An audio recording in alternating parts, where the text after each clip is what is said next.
ہم تو قرآن کے نسخے کے اوپر اعتبار کرتے ہی نہیں نا. اعتبار کرتے ہیں، اعتماد نہیں کرتے ہیں، یعنی اس پر ریلائی نہیں کرتے کہ قرآن کے محفوظ ہونے کے لیے اس کا مکمل نسخہ ہمارے پاس آج ہونا ضروری ہے، اس پر اعتماد نہیں ہے، کیونکہ وہ ہمارے لیے سیکنڈری سورس ہے. پرائمری سورس تو ہمارا تواتر طبقہ ہے، اسی پر بات ہوئی ابھی ایگنوسٹک اسکیپٹک ایگنوسٹک سے. پر وہ تو ہائیلی پرون ٹو ایرر ہے ایکچولی. کر دیجئے ثابت. یعنی یہ کیسے ہوا کہ ہائیلی پرون ٹو ایرر، یعنی تواتر طبقہ جو ہے وہ ہائیلی پرون ٹو ایرر ہے؟ ہاں بالکل. کیسے بھائی؟ کیونکہ اس میں آپ کو یہ نہیں معلوم چلے گا، ہو سکتا ہے کہ وہ تواتر ہی آ رہا ہو، پر آپ کو یہ کیسے معلوم چلے گا کہ وہ اٹ ڈیٹس بیک ٹو 632 یا پھر اس میں اختلاف ہو جاتا. وہ اختلاف نہیں ہے، اسی کو ہم کنسسٹنسی بولتے ہیں. کیوں نہ ہوتا؟ یعنی اگر یہ ہوتا نا کہ بھائی کچھ صحابہ نے مثلا کچھ صحابہ مصر چلے گئے، کچھ کوفہ آپ کا جو لولی شہر ہے وہاں چلے گئے، کچھ جو ہے وہاں چلے گئے شام میں، ہر ایک صحابی نے اپنے اعتبار سے آیت ایک بتا دی جو بھی اس نے سنی نہیں سنی، اور اس کے بعد وہاں کے لوگوں نے اس کو نقل کر لیا اور آگے پہنچا دیا. تو پھر تو آج الگ الگ ورژن ہونے تھے نا. نہیں، یہ بھی تو ہو سکتا ہے نا کہ یہ جب کمپائل ہوئی اور تب کوفہ میں ہی کمپائل ہوئی اور کوفہ سے ہی میں کہتا ہوں کوفیوں نے اگر کمپائل کیا تو شامیوں نے کیوں قبول کیا؟ شام اور کوفہ کے اندر تو بڑی ٹسن چلتی تھی.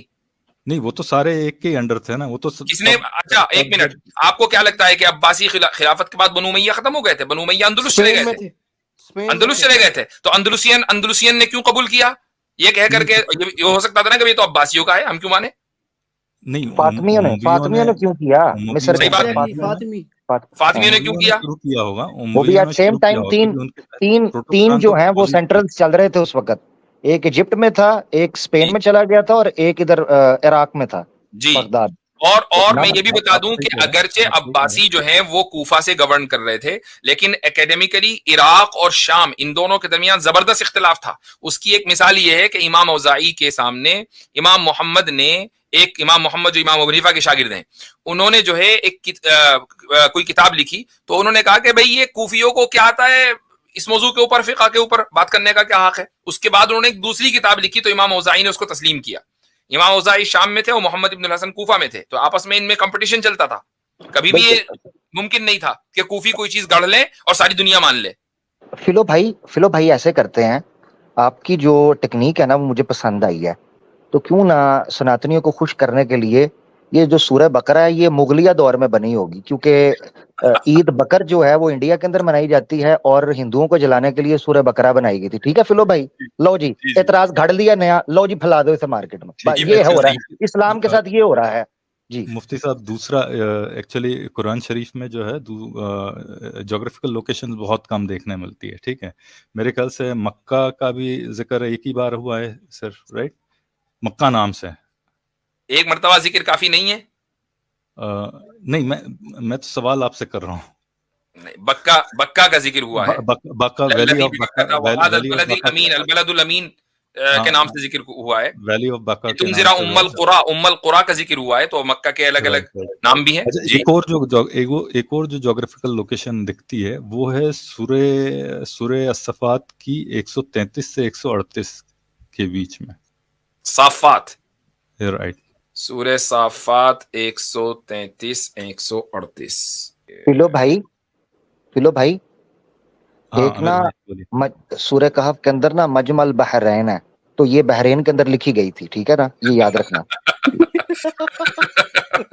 یہ صحیح ہے جی. اچھا ایک سورت فلو بھائی اس میں آتا ہے اہبطوا مصر، وہ مصر میں لکھی گئی تھی. اچھا ایک آتا ہے غلبت الروم، وہ پاپا نے لکھی تھی، پاپائیت نے ویٹیکن میں. جی اچھا آیت بتائیں کیا ہے؟ ہاں 133 سے 138 کے بیچ میں.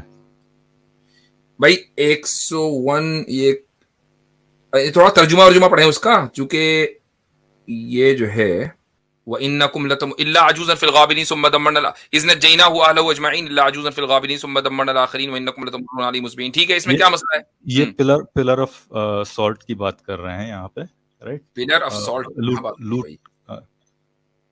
وَإِنَّ لُوطًا لَمِنَ الْمُرْسَلِينَ إِذْ نَجَّيْنَاهُ وَأَهْلَهُ أَجْمَعِينَ إِلَّا عَجُوزًا فِي الْغَابِرِينَ ثُمَّ دَمَّرْنَا الْآخَرِينَ وَإِنَّكُمْ لَتَمُرُّونَ عَلَيْهِم. اس میں تو پلر آف سالٹ کا کہیں ذکر نہیں ہے.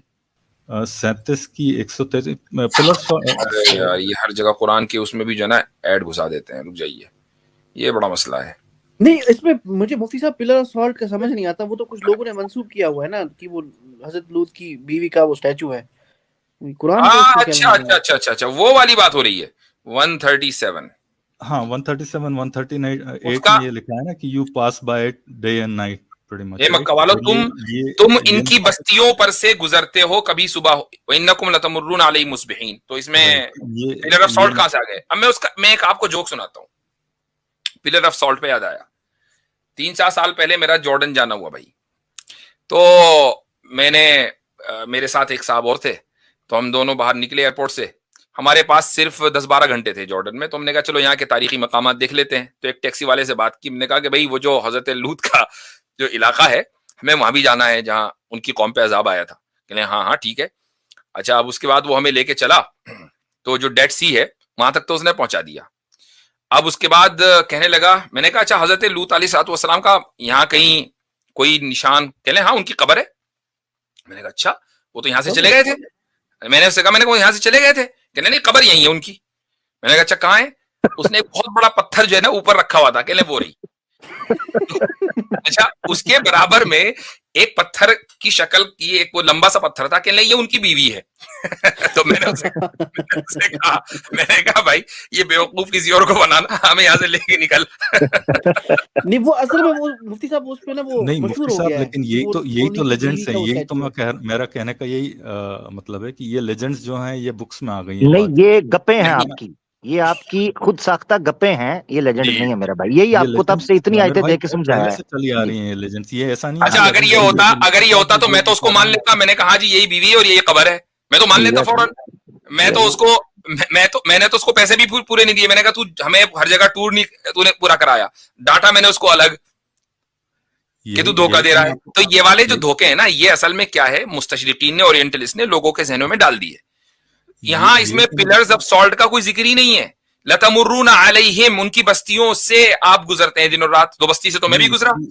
اس کی تفسیروں میں اگر دیکھیں گے تو ملے گا میرے خیال سے. میں 100% شیور نہیں ہوں, جہاں تک مجھے یاد آ رہا ہے, پر ہو سکتا ہے کہ آپ صحیح ہوں, ہو سکتا ہے میں غلط ہوں اس معاملے میں. نہیں یہی ہے, مجھے ایسا دھیان آ رہا ہے کہ تفسیروں آپ ہی کا غلط ہونا طے ہے. یہ دھیان والی بات نہیں ہے بھائی. بات ہو تو پھر اصول کی, یعنی آپ اگر ہم سے گفتگو کر رہے ہیں, ڈائلاگ کر رہے ہیں, دلیل کی بنیاد پر ہونا چاہیے نا. بھائی مجھے دھیان آ رہا ہے تو یہ تو کوئی دلیل نہ ہوئی. ٹھیک ہے, میں ایک کوشش کرتا ہوں ایک تفسیر ڈھونڈنے کی, ٹھیک ہے نا. اچھا تو چلیں, اب مختصر بات کرنی تھی نا, یہ والی بات تو ہو گئی, دونوں باتیں ہو گئی ہیں. اب جی حضرت ان کے لیے نا جو فلو بھائی ہیں, ان کے ساتھ نا ایک دفعہ یہ ہوا کہ ایک یعنی ان کی مثال اس طرح ہے جس طرح یہ قرآن سے ٹکڑے پکڑ کے کر رہے ہیں. تو وہ ایک بیوہ تھی اور اس کا دیور تھا. ان دونوں کے درمیان نا ترکے کا اور وراثت کا مسئلہ چل پڑا. انہوں نے کہا مسئلہ کیسے حل کریں, اور کہا دونوں مسلمان ہیں, مسئلہ کرنا حل قرآن سے ہی ہے. ٹھیک ہے جی. تو وہ بچہ جو ہے نا اس کا بیوہ کا, وہ جناب کیس لے کر تو جناب فلو صاحب جو ہیں اس طرح کے کوئی تھے آدمی مفکر, ان کے پاس چلے گئے. اور ادھر سے دیور جو تھا یعنی چچا اس کا, وہ بھی آ گیا. تو انہوں نے کھلائے پیسے. تو انہوں نے کہا اچھا یہ کیسے, کہتا جی میں قرآن سے ثابت کروں گا. انہوں نے کہا کیسے کرو گے ثابت؟ اس نے کہا قرآن میں لکھا ہوا ہے ما اغنا عنہ مالہ و ماں کا سب. تو یہ ماں کا سب لکھا ہوا ہے, اس کا مطلب یہ ہے جتنا مال بچا ہے ماں کا سب, یعنی ماں کا سارا سب. ماں کا. تو یہ تھی آج کی ہماری ویڈیو, جس میں آپ نے دیکھا کہ کچھ لوگ آدھی نالج لے کر دلیل مانگنے آتے ہیں. بس اللہ سبحانہ و تعالیٰ سے یہی دعا ہے کہ ایسے لوگوں کو ہدایت عطا فرمائے اور ہم سب کو گناہوں سے بچنے کی اور نیک عمل کرنے کی توفیق عطا فرمائے. ویڈیو اچھی لگی ہو تو ویڈیو کو لائک, اور ایسے ہی اور ویڈیوز دیکھنے کے لیے ہمارے چینل کو سبسکرائب ضرور کیجیے گا. جزاک اللہ خیرا کثیرا. السلام علیکم ورحمۃ اللہ وبرکاتہ.